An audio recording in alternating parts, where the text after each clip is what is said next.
Halo semua, kembali lagi bersama Matematika Warnaku. Warnai duniaku dan duniamu. Nah, kali ini kita akan coba untuk menyelesaikan sebuah soal cerita yang berkaitan dengan nilai optimum. Nah, terlebih dahulu silakan kalian semua baca soal cerita yang sudah ada di depan kalian masing-masing. Kita akan coba menyelesaikannya ya. Bagaimanakah cara menyelesaikannya? Kita ingat-ingat kembali, ketika kalian mau menyelesaikan soal cerita, hal yang pertama harus kalian lakukan itu adalah membuat model matematikanya.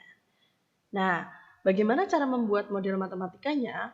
Untuk mempermudah membuat model matematikanya, saya akan sediakan tabel seperti ini ya. Tabel di sini itu untuk mengartikan atau membaca soal cerita, membahasakan soal cerita yang ada di sini ke dalam tabelnya.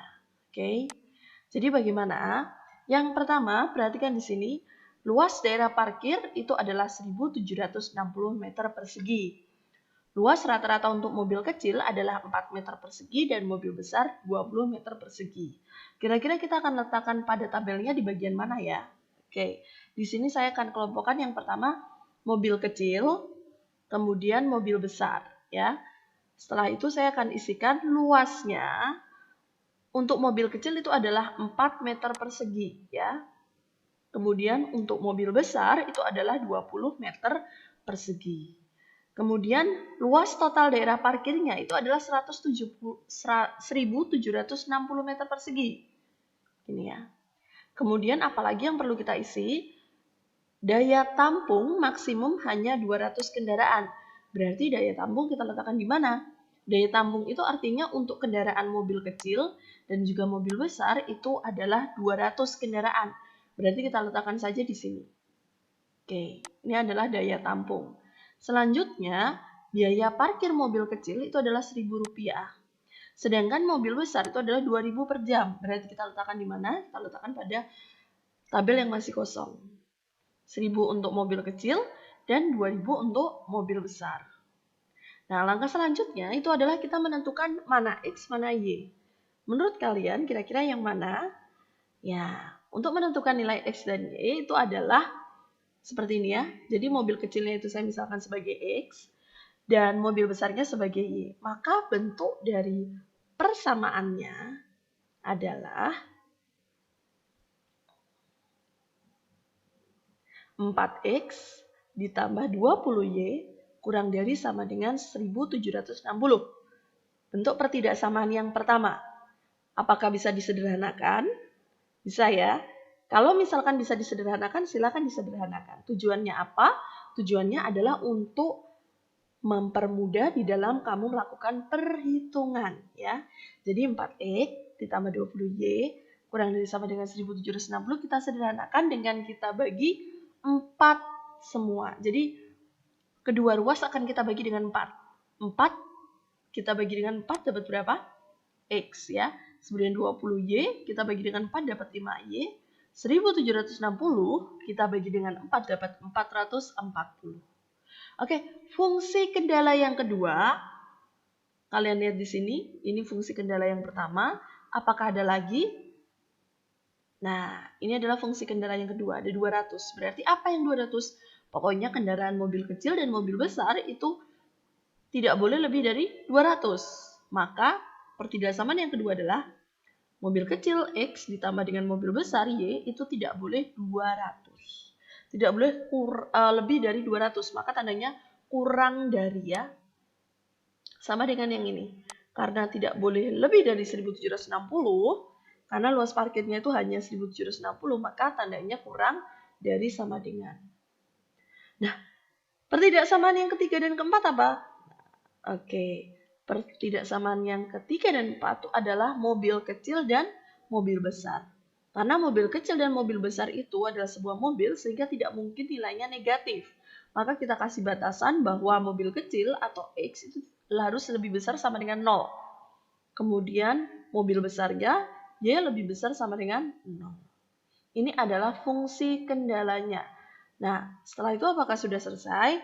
Belum ya, kita masih punya yang namanya fungsi tujuan atau fungsi objektif. Fungsi tujuan, fungsi objektif itu yang mana? Yang ini ya. Jadi dia hanya berupa persamaan. Jadi fungsi tujuannya adalah penulisannya begini, f x, y sama dengan 1000x ditambah 2000y. Jadi nanti untuk menentukan hasilnya itu maksimum adalah kamu menentukannya dengan fungsi tujuan itu. Jadi ini adalah kuncinya ya. Ini adalah kunci untuk menentukan nilai maksimum dan nilai minimumnya. Oke, kita lanjut. Saya persingkat ya. Nah, di sini saya tulis dulu fungsi kendalanya itu ada 4 ya. Fungsi kendalanya ada 4. Sekarang kita akan menentukan pertidaksamaannya. Pertidaksamaan yang kita sudah punya. Kemudian kita akan menggambar dalam bidang kartesius. Bagaimana cara menggambarnya? Nah, yang pertama, perhatikan di sini kita akan menggambar x plus 5y kurang dari sama dengan 400. Masih ingat bagaimana cara menentukan atau cara menggambar dari pertidaksamaannya? Di pembahasan saya sebelumnya, saya pernah menjelaskan untuk menentukan nilai optimum atau untuk menggambar, kita harus menentukan titik potong sumbu X dan titik potong sumbu Y. Nah, kita akan menentukan titik potong sumbu X dan titik potong sumbu Y. Berarti bagaimana? Dengan mengenolkan sumbu X dan sumbu Y ya. Jadi kita mengenolkan X dan Y-nya. Jadi kalau X-nya itu 0, berarti ini ya, kalau X-nya itu 0 berarti X-nya dianggap tidak ada. Berarti Y-nya berapa? Ya sekarang kita akan coba kerjakan. 5Y sama dengan 440. Berarti nilai Y-nya adalah 440 kamu bagi dengan 5 ya. Maka dapat berapa? Dapat 88. Nah, yang kedua itu adalah Y-nya yang 0. Oke, kalau Y-nya 0 berarti Y-nya kita akan anggap tidak ada. Berarti di sini Y-nya saya coret. Berarti kalau Y-nya 0, maka X-nya berapa? X-nya adalah 440. Maka di sini saya tulis 440.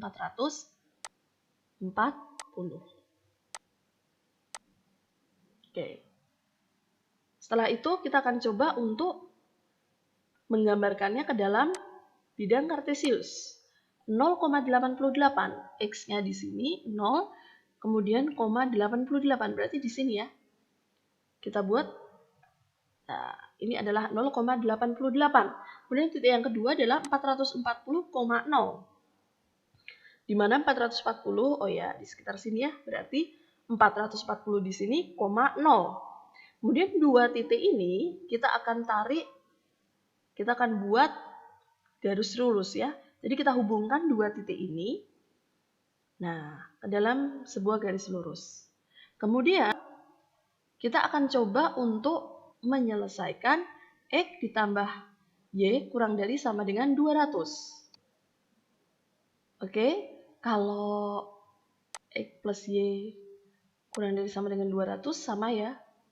Kita akan buat seperti ini dulu. Nah, jadi kita akan nolkan dulu kalau X-nya 0 itu Y-nya berapa. Kemudian kalau Y-nya 0 itu X-nya dapat berapa ya.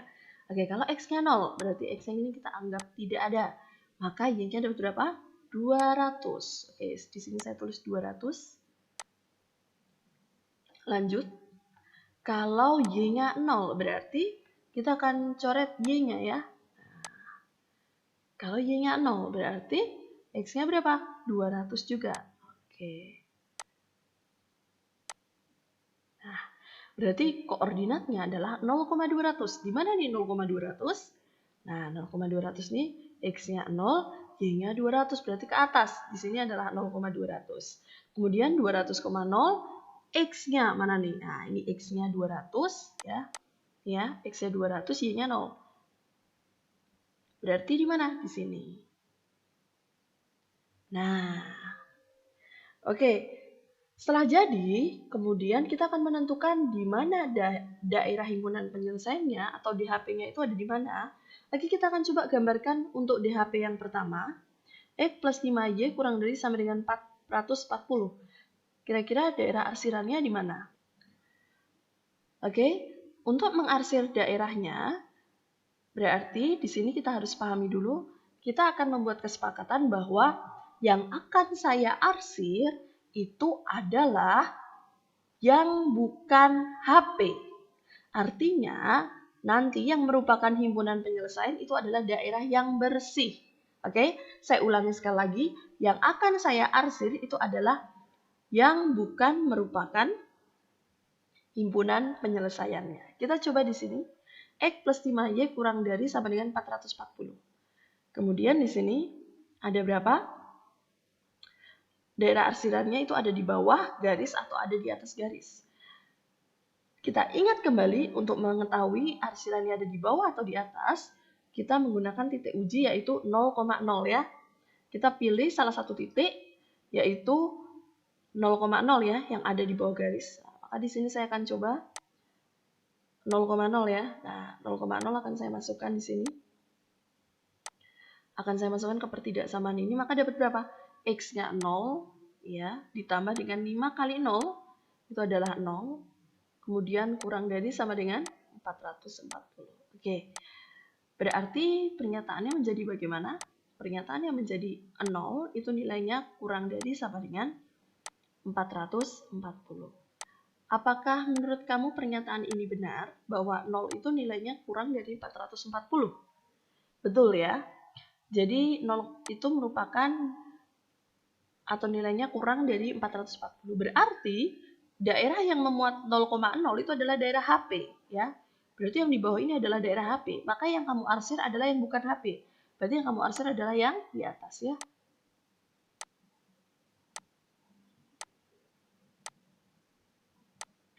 Kita arsir yang di atas.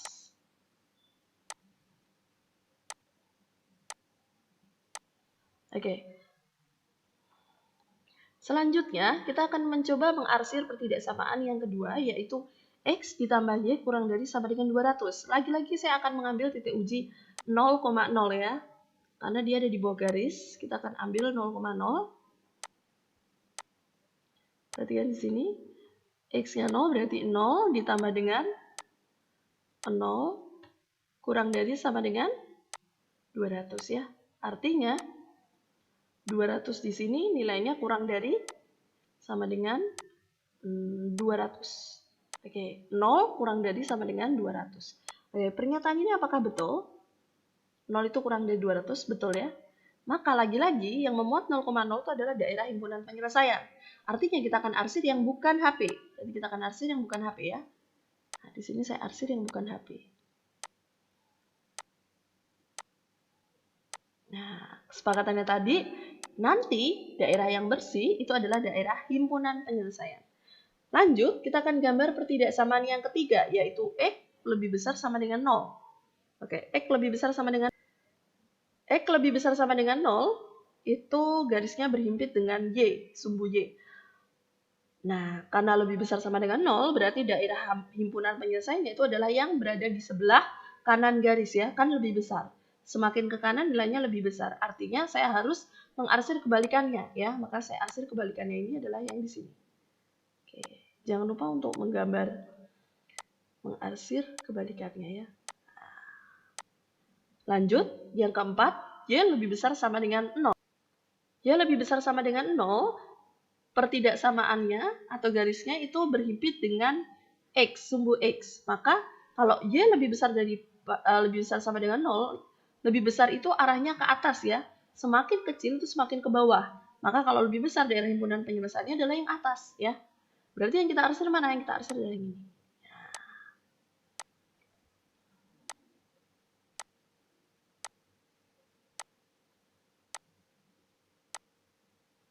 Oke, selesai ya.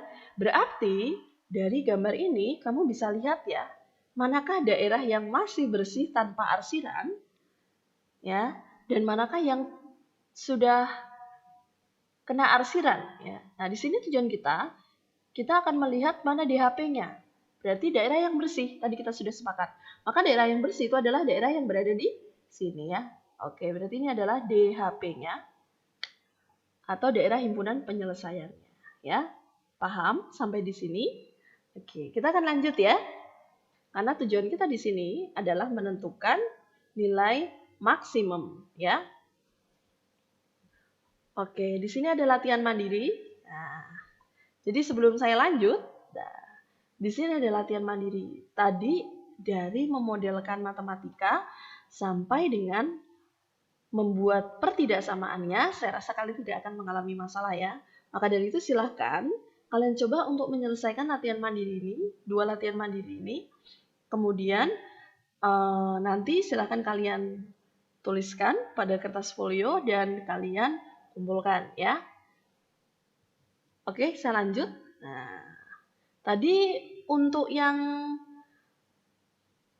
penyelesaiannya yang pertama itu seperti ini ya tadi ya. Nah, tadi arsirannya sudah saya hilangkan.